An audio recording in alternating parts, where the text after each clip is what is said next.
সকল ইত্তাকু রাব্বাকুম, তোমরা তোমাদের প্রতিপালক, তোমরা তোমাদের রব আল্লাহ তাআলাকে ভয় করো, আল্লাহ তাআলাকে ভয় করো। কেন ভয় করবেন? ইন্না জালজালাতাস সাআতি শাইউন আযীম। আল্লাহ পাক রব্বুল আলামিন বলেন, নিশ্চয়ই কিয়ামতের কম্পন, ওই যে আল্লাহ ভূমিকম্পনটা দিবেন, ওই কম্পনটা কেমন হবে গো?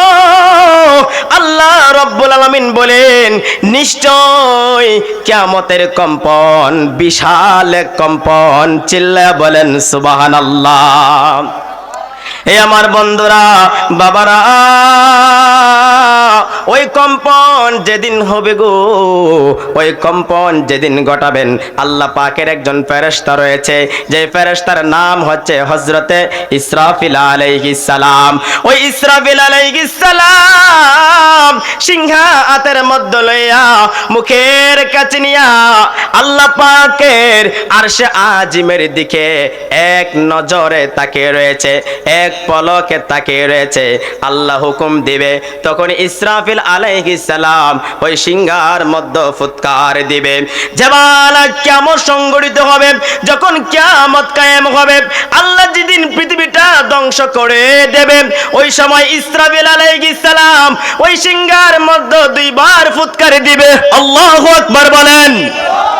হযরতে ইসরাফিল ওই সিংহার মধ্যে দুইবার ফুৎকার দিবে।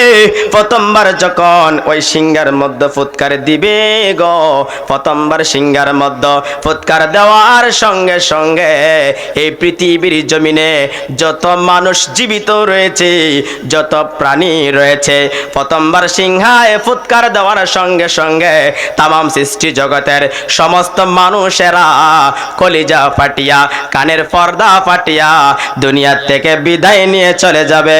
চিল্লায়া বলেন আল্লাহু আকবার। এই আমার বন্ধুরা, বাবারা, ও যুবক ভাইরা, ও মুরব্বী বাবারা, আমার সম্মানিত মা বোনেরা যারা শুনছো গো, গভীর মনোযোগ দিয়ে শোনো। আল্লাহর ফেরেশতা ইসরাফিল আলাইহিস সালাম আল্লাহর হুকুমে যখন প্রথমবার সিংহার মধ্যে ফুৎকার দিবে, তামাম পৃথিবীর মানুষগুলি কলিজা ফাটিয়া, কানের পর্দা ফাটিয়া ইন্তেকাল করবে, মরিয়া যাবে। আল্লাহর ফেরেশতা ইসরাফিল আলাইহিস সালাম ইজা জুলজিলাতিল আরদু জিলজালাহা, যখন পৃথিবীটা প্রচন্ড কম্পনে প্রকম্পিত হবে, ইসরাফিল যখন সিংহার মধ্যে ফুৎকার দিবে রে, আল্লাহ তাআলা বলেন, যখন ইসরাফিল আলাইহিস সালাম সিংহার মধ্যে প্রথমবার ফুৎকার দিবে, প্রথমবার ফুৎকার দেওয়ার সঙ্গে সঙ্গে তামাম সৃষ্টি জগতের মধ্যে যত বাড়িঘর রয়েছে, দালান কোঠা রয়েছে, বিল্ডিং রয়েছে, উঁচু উঁচু পাহাড় রয়েছে, উঁচু উঁচু পর্বত রয়েছে, উঁচু উঁচু যতগুলি টাওয়ার রয়েছে, সমস্ত বিল্ডিং গুলি, সমস্ত টাওয়ার গুলি, উঁচু উঁচু পর্বত গুলি চূর্ণ বিচূর্ণ হয়ে যাবে। চিল্লায়া বলেন সুবহানাল্লাহ। আল্লাহর ফেরেশতা ইসরাফিল আলাইহিস সালাম যখন প্রথমবার সিংহার মধ্যে ফুৎকার দিবে গো, এই বাংলাদেশের ঢাকায় গেলে দেখবেন উঁচু উঁচু বিল্ডিং রয়েছে, 10 তলা, 30 তলা, 20 তলা, যেই বিল্ডিং গুলি রয়েছে, ওই বিল্ডিং আর বিল্ডিং থাকবে না, ওই দালান আর দালান থাকবে না, ওই দালানগুলি, ওই বিল্ডিং গুলি চূর্ণ বিচূর্ণ হয়ে যাবে। এইবার পৃথিবীর আনাচে কানাচে যত বড় বড় উঁচু উঁচু দালান কোঠা রয়েছে, সব কিছু ভেঙে চুরমার হয়ে যাবে। আল্লাহর ফেরেশতা ইসরাফিল আলাইহিস সালাম যখন প্রথমবার সিংহার মধ্যে ফুৎকার দিবে, এই পৃথিবীর জমিনে দেখবেন উঁচু উঁচু যে পাহাড়গুলি রয়েছে, ওই পাহাড়গুলির কি অবস্থা হবে। আল্লাহর ফেরেশতা ইসরাফিল আলাইহিস সালাম যখন প্রথমবার সিংহার মধ্যে ফু দিবে, ফু দেওয়ার সঙ্গে সঙ্গে ওই পর্বতমালাগুলি আল্লাহ তাআলা বলেন ওয়াতাকুনুল জিবালু কাল ইহনিল মানফুশ। আল্লাহর ফেরেশতা ইসরাফিল যখন প্রথমবার সিংহায় ফু দিবে, ফু দেওয়ার সঙ্গে সঙ্গে যে উঁচু উঁচু পর্বতগুলি রয়েছে, উঁচু উঁচু পাহাড়গুলি রয়েছে, ওই পাহাড়গুলি তোলার ন্যায় উঠতে থাকবে। আর জোরে কন্যা সুবহানাল্লাহ, আওয়াজ দিয়ে কোন সুবহানাল্লাহ। ওই কিয়ামতের ভয়ানক কিয়ামত হবে, কিয়ামতের কম্পনটা ভয়ানক কম্পন হবে। কিয়ামতের দিন যে ভূমিকম্পটা হবে, প্রচন্ড পরিমাণে ভূমিকম্প হবে। ওই কম্পনে পাহাড়গুলি তুলার মতন উড়তে থাকবে। আল্লাহর ফেরেশতা ইসরাফিল আলাইহিস সালাম যখন প্রথমবার সিংহায় ফুৎকার দেবে, আল্লাহর যে আসমানটা রয়েছে ওই আসমানটা পেটে যাবে। যে চন্দ্রগুলি রয়েছে চন্দ্রগুলি কুলে কুলে ব্যঙ্গে ব্যঙ্গে পড়ে যাবে। চাঁদ যে দেখতেছেন ওই চাঁদ কিরণহীন হয়ে যাবে। আকাশে যে সূর্য রয়েছে ওই সূর্য আলোহীন হয়ে যাবে। আল্লাহু আকবার বলেন। আসমানটা ব্যঙ্গে ব্যঙ্গে টুকরো টুকরো হয়ে পড়বে গো।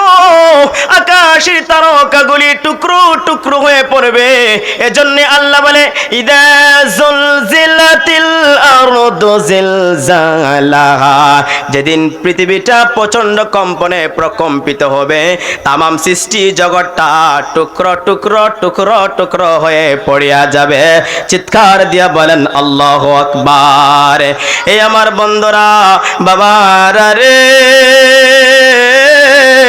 ও যুবক ভাইরা, আমার মুরব্বী বাবারা, আমার সম্মানিত মা বোনেরা যারা শুনছো গো, 2 নম্বরে আল্লাহ রাব্বুল আলামিন বলেন এরপরে কি হবে। দ্বিতীয়বার যখন আল্লাহর ফেরেশতা ইসরাফিল আলাইহিস সালাম সিংহার মধ্যে ফুৎকার দিবে গো, ওই সময় কি হবে।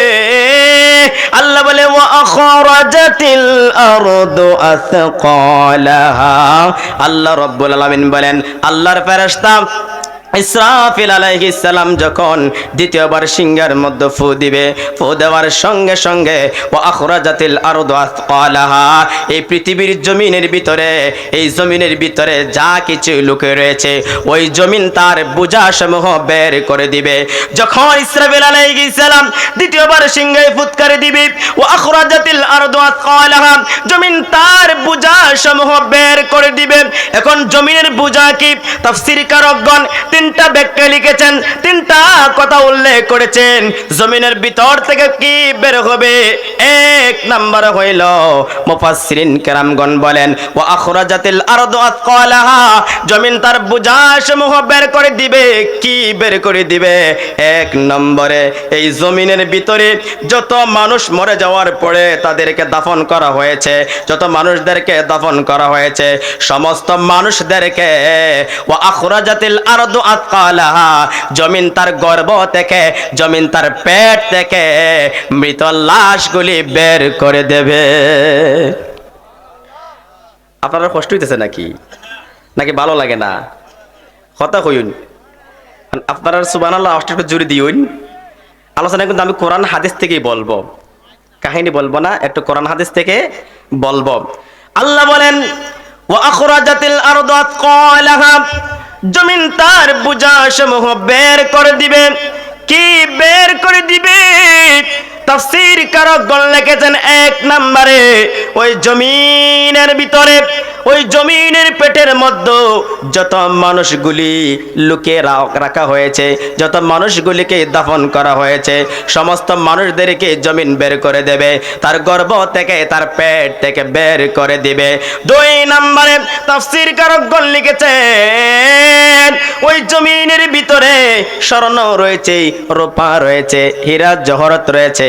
2 নম্বরে তাফসীরকারগণ লিখেছেন ওই জমিনের ভিতর থেকে, জমিনের পেট থেকে ওই দিন যেদিন পৃথিবীটা প্রচন্ড কম্পনে প্রকম্পিত হয়ে যাবে, যেদিন আল্লাহ পাক কিয়ামত ঘটাবেন, ইসরাফিল আলাইহিস সালাম যখন দ্বিতীয়বার সিংহার মধ্যে ফু দিবে, ওই সময় জমিন তার গর্ভ থেকে, তার পেট থেকে স্বর্ণ রূপাগুলি বের করে দেবে।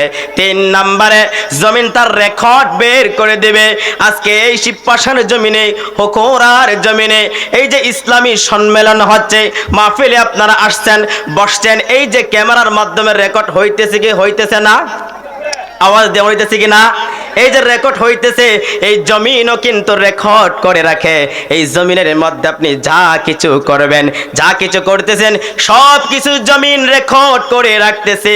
তাফসীর কারকগণ লিখেছেন ও আখরাজাতিল আরদু আতকালাহা, 3 নম্বরে জমিন তার গর্ভ থেকে, পেট থেকে ওই দিন রেকর্ড বের করে দিবে। চিৎকার দিয়া বলেন আল্লাহু আকবার। সকলে একটু দরুদ শরীফ পড়েন আল্লাহুম্মা।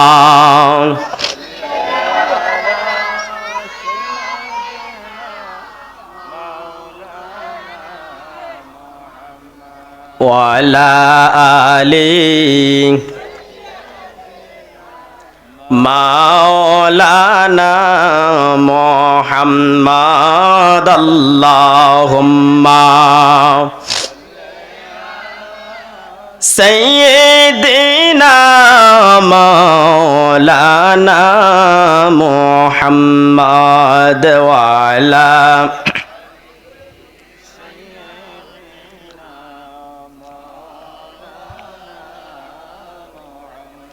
আমার বন্ধুরা বাবারা গভীর মনোযোগ দিয়ে শুনো।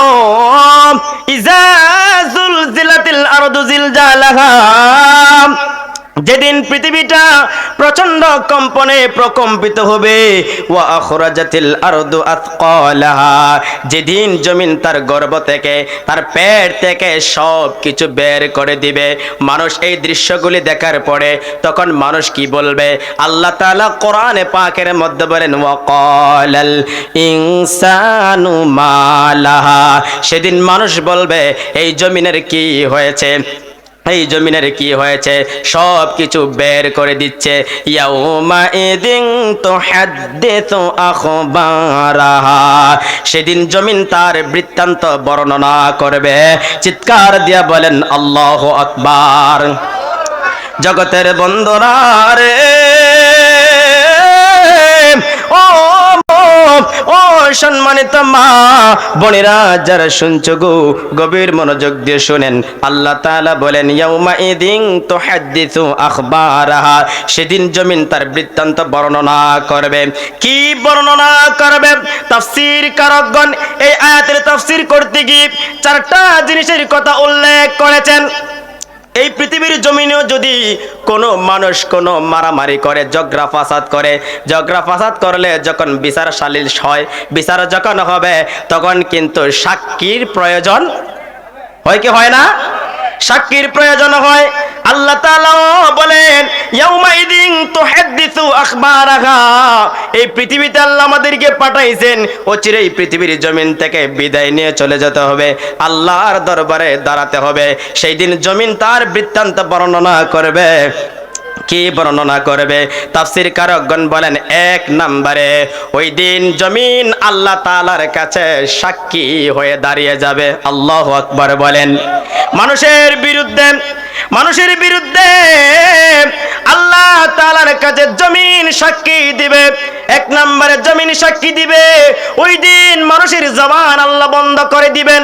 মানুষ জবান দিয়ে কথা বলতে পারবে না। আল্লাহ মুখের মধ্যে তালা মেরে দিব গো। ও যুবক ভাই, এই যৌবন বয়স মায়া, এই যৌবন বয়সে কত জায়গায় কত গোপনে কত গুনাহের কাজ করে ফেলেছো, অথচ ওই আল্লাহর কথা তোমার মনে হয় না। আল্লাহকে তুমি ভয় করো না, কিন্তু তুমি হয়তো মনে মনে চিন্তা করো গোপনে গোপনে গুনাহের কাজ করেছি, গোপনে গোপনে চুরি করেছি, গোপনে গোপনে ডাকাতি করেছি, দুনিয়ার কোনো মানুষ দেখতে পায় নাই, তো কি হবে? কিন্তু আল্লাহ তাআলা বলেন দুনিয়ার কোনো মানুষ যদিও দেখতে না পায়, আমি আল্লাহ তো সবই দেখি। কথা বলেন ঠিক কি না? ওই দিন আল্লাহর দরবারে যে জমিনে দাঁড়িয়ে দাঁড়িয়ে হেঁটে হেঁটে আপনি চুরি করতে গিয়েছেন, ডাকাতি করতে গিয়েছেন, গান শুনতে গিয়েছেন, মারামারি করতে গিয়েছেন, গুনাহের কাজ করতে গিয়েছেন, তাফসীর কারকগণ বলেন ওই মানুষের বিরুদ্ধে 4 প্রকার সাক্ষী কাল হাসরের ময়দানে দাঁড়িয়ে যাবে। 1 নাম্বার হচ্ছে জমিন। ওই জমিন সেদিন সাক্ষী দিবে আল্লাহ ওই বান্দা হেঁটে হেঁটে অমুক জায়গায় গুনাহের কাজ করেছে, অমুক জায়গায় চুরি করেছে, অমুক জায়গায় ডাকাতি করেছে, অমুক জায়গায় অমুককে হত্যা করেছে। ওই দিন জমিন আপনার বিরুদ্ধে সাক্ষী দিয়ে দিবে। চিৎকার দিয়ে বলেন আল্লাহু আকবার। তাফসীরকারগণ বলেন 2 নম্বরে আরেকটা সাক্ষী হয়ে যাবে। ওই সাক্ষীটা কি? আল্লাহ আপনার জবানের মধ্যে তালা মেরে দিব, আল্লাহ মানুষের মুখের মধ্যে তালা মেরে দিব। ওই দিন মানুষের অঙ্গ প্রত্যঙ্গ আল্লাহ রব্বুল আলামিনের কাছে সাক্ষ্য হিসেবে দাঁড়িয়ে যাবে, আল্লাহ তাআলার কাছে সাক্ষী দিবে। আল্লাহ তাআলা কোরআনুল কারীমের মধ্যে বলেন, আল ইয়াউমা নাখতিমু আলা আফওয়াহিহিম ওয়া তুকাল্লিমুনা আইদিহিম ওয়া তাশহাদু আরজুলুহুম বিমা কানু ইয়াকসিবুন।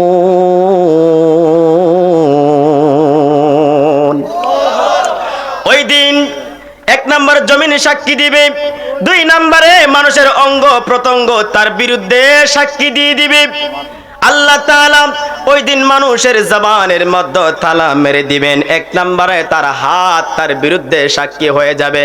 ও বাবারা, গভীর মনোযোগ দিয়ে শুনো, এই হাত আল্লাহ তোমাকে দিয়েছে বড় একটা নিয়ামত, কিন্তু এই নিয়ামতের হাত পাওয়ার পরে আল্লাহ তাআলার রাস্তায় এই হাতকে কাজে লাগাও না, ভালো কাজের মধ্যে লাগাও না। ওই দিন তুমি যে যদি এই হাত দ্বারা কোনো পাপের কাজ করিয়া থাকো, গুনাহের কাজ করিয়া থাকো, তোমার বিরুদ্ধে এই হাত সাক্ষী দিয়ে দেবে। আর যদি এই হাত দ্বারা কোনো ভালো কাজ করিয়া থাকো, নেকের কাজ করিয়া থাকো, এই জন্য এই হাত তোমার জন্য আল্লাহর দরবারে সাক্ষী দিবে। আপনার যে 2টা পা রয়েছে, ওই পা হাসরের ময়দানে আল্লাহর দরবারে আপনার বিরুদ্ধে সাক্ষী দিবে গো।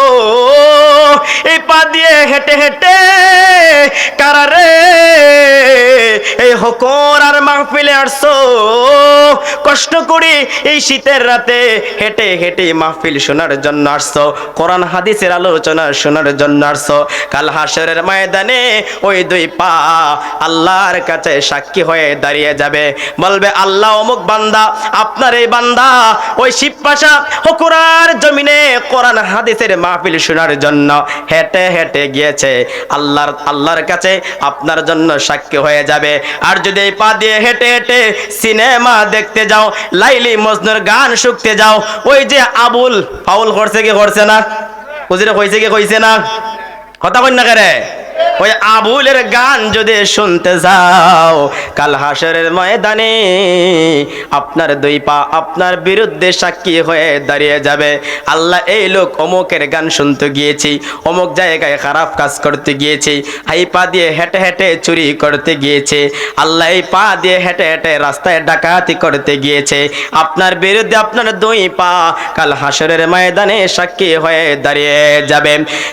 এরপরে আমার নবী মুহাম্মদুর রাসূলুল্লাহ সাল্লাল্লাহু আলাইহি ওয়াসাল্লাম হাদিসে পাকের মধ্যে বলেন, সাহাবীরা রে, ও সাহাবীরা, তোমরা জানো নি কাল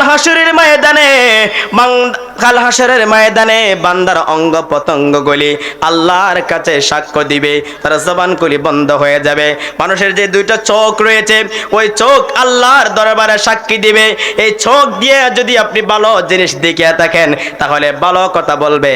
আর এই চোখ দিয়ে যদি কোরআন না দেখিয়া আপনি যদি টিভি সিনেমা দেখিয়া থাকেন, এই চোখ আপনার বিরুদ্ধে আল্লাহর দরবারে সাক্ষ্য দিবেন। এরপরে 4 নম্বরে হচ্ছে আপনার যে 2টা কান রয়েছে, যুবক ভাই, আল্লাহ তোমাকে 2টা কান দিয়েছে, এই 2টা কান বড় নিয়ামতের জিনিস রে। এই কান দিয়া ইচ্ছা করলে মানুষ খারাপ জিনিস শুনতে পারে, আবার ইচ্ছে করলে এই কান দিয়া মানুষ ভালো জিনিস শুনতে পারে। কথা বলেন ঠিক কিনা? আওয়াজ দিয়া বলেন ঠিক কিনা? এই কান দিয়া যদি তুমি কোরআন তেলাওয়াত শুনিয়া থাকো, নাতে রাসূল শুনিয়া থাকো, আজান শুনিয়া থাকো, ইসলামী আলোচনা শুনিয়া থাকো, এই কান আল্লাহর দরবারে তোমার জন্য সাক্ষী হয়ে যাবে।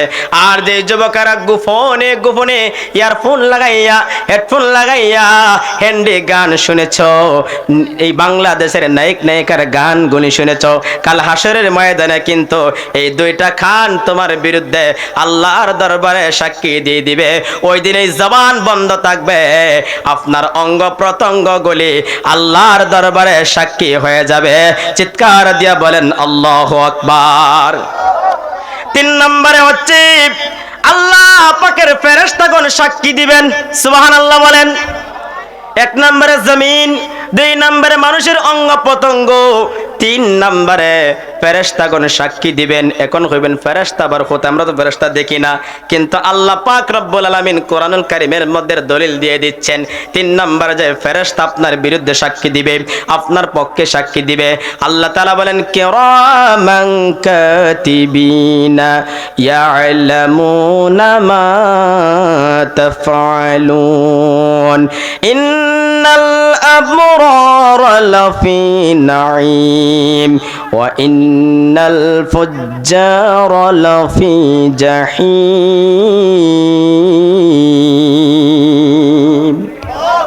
কিরামান কাতিবিন, দুইজন ফেরেশতা আছে না নাই? আপনাদের বিশ্বাস হয়নি? প্রত্যেক মানুষের কাঁধে দুইজন ফেরেশতা রয়েছে, কিরামান কাতিবিনা ইয়ালামুনা মা তাফআলুন। ওই ফেরেশতাগণ আল্লাহর কাছে আপনার বিরুদ্ধে সাক্ষী দিবে। আপনি ভালো কাজ করিয়া থাকলে ভালো কাজের সাক্ষী দিবে, আপনি কোনো গুনাহের কাজ করিয়া থাকলে, মন্দ কাজ করিয়া থাকলে ওই মন্দ কাজের সাক্ষী আল্লাহর ফেরেশতাগণ দিয়ে দিবেন। অনেক লম্বা ঘটনা। 4 নম্বরে আপনার বিরুদ্ধে একটা ডায়েরি বের হয়ে যাবে। কি বের হবে? ডায়েরি আছে না নাই? দেখবেন আমাদের সমাজে কিছু মানুষ আছে ডায়েরিতে তাদের মনের কথা লেখে। লেখে কি লেখে না? অনেক কিছুই লেখে। অনেকে আলেমরা কোরআন হাদিসের আলোচনা লেখে, অনেকে গজল লেখে, অনেকে গান লেখে। ওইটাকে বলা হয় ডায়েরি। ওইটাকে কি বলা হয়? কথা বলুন, ওইটাকে কি বলা হয়? ডায়েরি। 4 নম্বরে আপনার বিরুদ্ধে আপনার জন্য আল্লাহ তাআলা একটা ডায়েরির ব্যবস্থা করেছেন। এই পৃথিবীর জমিনে 10 বছর, 20 বছর, 30 বছর, 40 বছর হায়াতের ভিতরে আপনি যা কিছু করবেন, যা কিছু করবেন সব কিছুই লিপিবদ্ধ করে আল্লাহ তাআলা রাখতেছেন।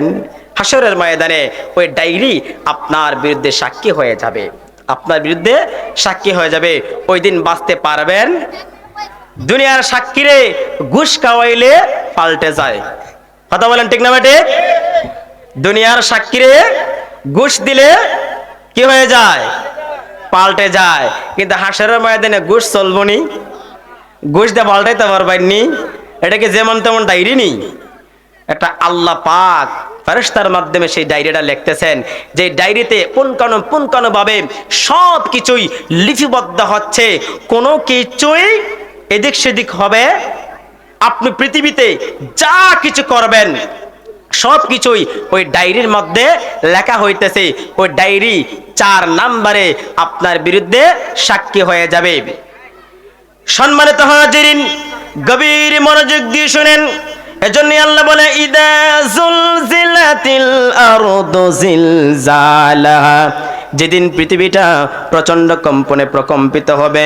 ওয়া আখরাজাতিল আরদু আথকালাহা, যখন পৃথিবী তার বোঝাসমূহ বের করে দেবে। ওয়া ক্বালাল ইনসানু মালাহা, তখন মানুষ বলবে এর কি হয়েছে। ইয়াউমা ইদিন তুহাদ্দিসু আখবারাহা, সেদিন জমিন তার সব কিছু বর্ণনা করে দেবে, সব কিছু বৃত্তান্ত করে দেবে, সব কিছু বর্ণনা করে দেবে। বিআন্না রাব্বাকা আওহালাহা, কেননা আল্লাহ তাআলা সেদিন জমিনকে আদেশ করবেন। সুবহানাল্লাহ। সেদিন আল্লাহর আদেশে, তার রবের নির্দেশে জমিন সব কিছু বর্ণনা করবে। শুধু তাই নয়, ইয়াউমা ইয়াসদুরুন নাসু আশতাতাল লিয়ুরাউ আমালাহুম। বাবারা, বন্ধুরা, গভীর মনোযোগ দিয়ে শুনেন। হাসরের ময়দানে আল্লাহ রব্বুল আলামিন বলেন সেই দিন মানুষ ভিন্ন ভিন্ন দলে, ভিন্ন ভিন্ন গোত্রে বের হয়ে আসবে এবং তাদেরকে দেখানো হবে তাদের কৃতকর্ম, তাদেরকে তাদের আমল সমূহ দেখানো হবে। ওই যে ডায়েরির কথা বলেছিলাম, তাদেরকে তাদের আমল সমূহ দেখানো হবে।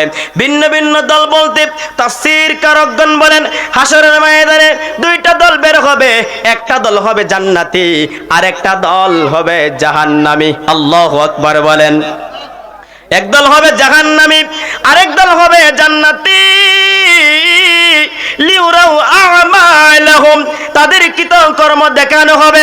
আপনি যদি নেক আমল করিয়া থাকেন আপনাকে নেক আমল দেখানো হবে গো। আপনি নেক আমলগুলি দেখবেন। আপনি যদি বদ আমল করিয়া থাকেন, গুনাহ করিয়া থাকো, ওই গুনাহটাও দেখানো হবে। ফামাইয়ামাল মিসকালা যাররাতিন খায়রান ইয়ারা ওয়া মাইয়ামাল মিসকালা যাররাতিন শাররান ইয়ারা। কেহ অনুপরিমাণ নেক আমল করিলে, কেহ অনুপরিমাণ ভালো আমল করিলে হাসরের ময়দানে তাও সে দেখতে পাবে। আবার কেহ অনুপরিমাণ মন্দ আমল করিলে, গুনাহ করিলে হাসরের ময়দানে তাও সে দেখতে পাবে। অর্থাৎ আপনি যদি জাররা জাররা পরিমাণ নেক আমল করিয়া তা করে বাবা, হাসরের ময়দানে তাও প্রকাশ পাবে, হাসরের ময়দানে তাও আপনাকে দেখানো হবে। আর যদি জাররা জাররা পরিমাণ আপনি গুনাহ করিয়া থাকেন, ওই গুনাহটাও হাসরের ময়দানে প্রকাশ পেয়ে যাবে, হাসরের ময়দানে দেখানো হবে। হাসরের ময়দান এক ভয়ানক ময়দান হবে। আমার নবী যখন হাসরের ময়দানের আলোচনা করলেন, কিয়ামতের আলোচনা যখন করলেন, হযরতে মা আয়েশা সিদ্দিকা রাদিয়াল্লাহু তাআলা আনহা চোখের পানি ছেড়ে ছেড়ে কাঁদতে লাগলেন। আল্লাহর হাবিব ডাক দিয়ে কয়, আয়েশা রে, ও আয়েশা গো, এইভাবে তুমি কেন চোখের পানি ছেড়ে ছেড়ে কাঁদতেছো? আয়েশা বলে, ইয়া রাসূলুল্লাহ, ইয়া হাবিবাল্লাহ, নবী গো, ও মায়ার নবীজি, কাল হাসরের কঠিন অবস্থা দেখে, কাল হাসরের ময়দানের কঠিন পরিস্থিতি শুনে আমার চোখ দিয়ে পানি বের হয়ে গেছে। ইয়া রাসূলুল্লাহ, ইয়া হাবিবাল্লাহ, কাল হাসরের ময়দানে সমস্ত মানুষকে উলঙ্গ অবস্থায় ওঠানো হবে নবী গো, নবী গো, নারী পুরুষ বেটা বেটি সব মানুষদেরকে উলঙ্গ অবস্থায় ওঠানো হবে। ইয়া রাসূলুল্লাহ, ইয়া হাবিবাল্লাহ, নবী গো, আমি জানতে চাই মানুষ কি মানুষের দিকে তাকাইবে না? উলঙ্গ অবস্থায় যখন তারা উঠবে, মানুষ কি একজন আরেকজনের দিকে তাকাইবে না? আল্লাহর হাবিব ডাক দিয়ে কয়, আয়েশা রে,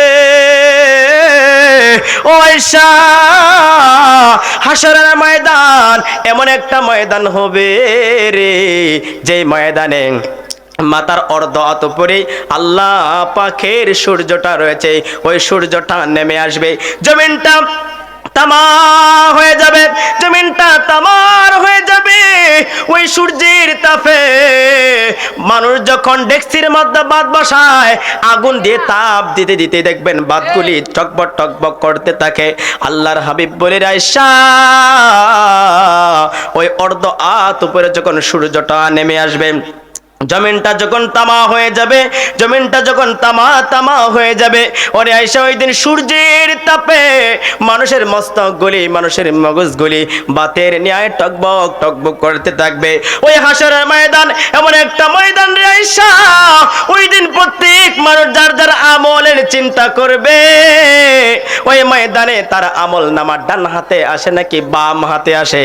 ওরে আয়েশা, সে আমল নামা ডান হাতে পাবে, সে না পেয়ে যাবে, সে সফল হয়ে যাবে। আর যার হাতটা, যার আমল নামা বাম হাতে আসবে, পিছনের দিকে গাড়টাকে মোসরাইয়া পেটের দিকে হাতটা ঢোকাইয়া পিছনের দিকে নেয়া যখন তার হাতের মধ্যে তার আমল নামা গুলি দেওয়া হবে, ওরে আয়েশা, সে ধ্বংস হয়ে যাবে, সে ক্ষতিগ্রস্ত হয়ে যাবে। প্রত্যেকটা মানুষ ওই হাসরের ময়দানে চিন্তায় মগ্ন থাকবে, তার আমল নামা ডান হাতে আসে নাকি বাম হাতে আসে, তার আমল নামা ডান হাতে আসে নাকি বাম হাতে আসে, তার কি ফয়সালা হবে?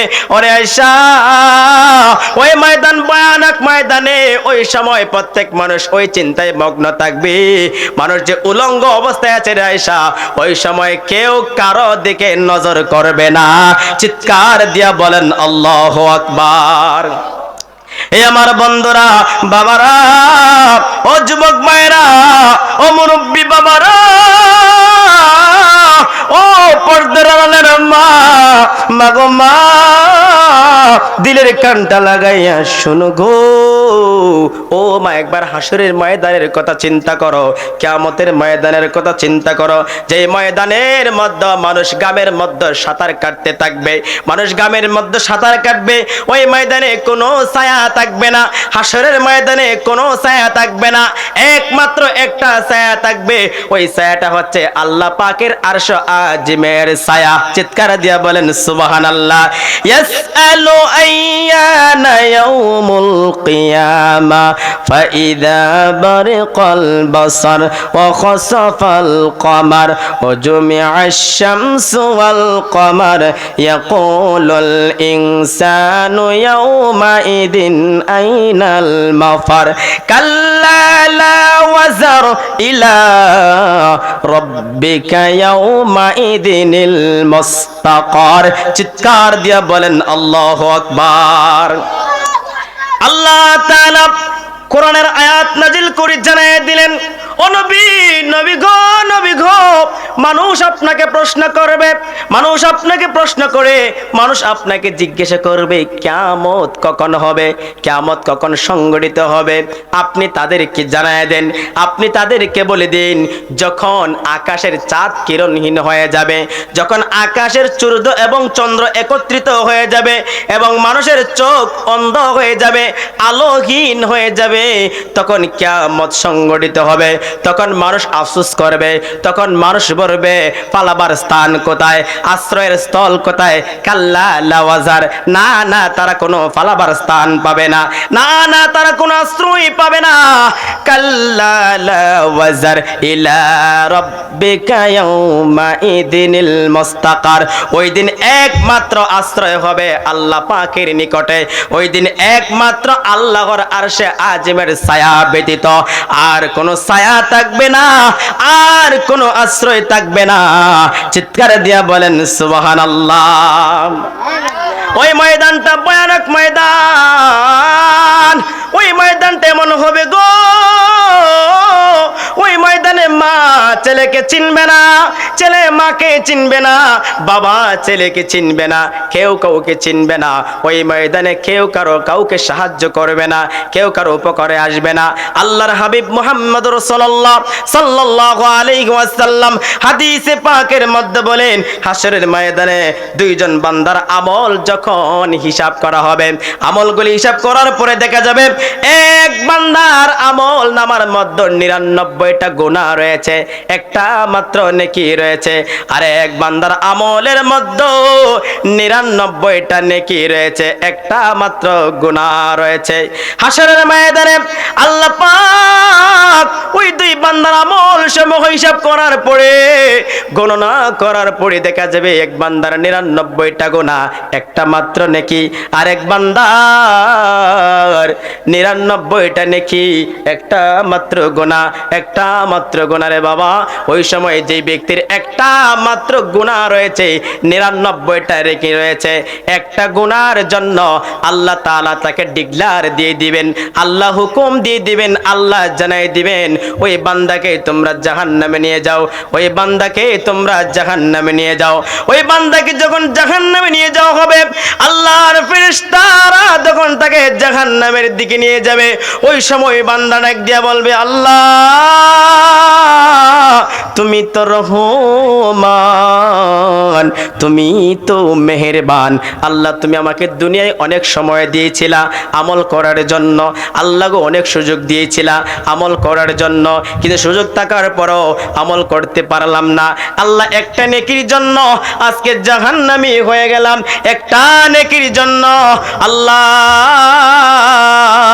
আজকে জাহান্নামের অন্তর্ভুক্ত হয়ে গেলাম। ও আল্লাহ তুমি তো রহমান, তুমি তো মেহেরবান, আপনি আমাকে একটু সুযোগ দিন হাসরের ময়দানে, দেখি আমি হাসরের ময়দানটা তালাশ করে একটা নেকি নিয়ে পাওয়া যায়।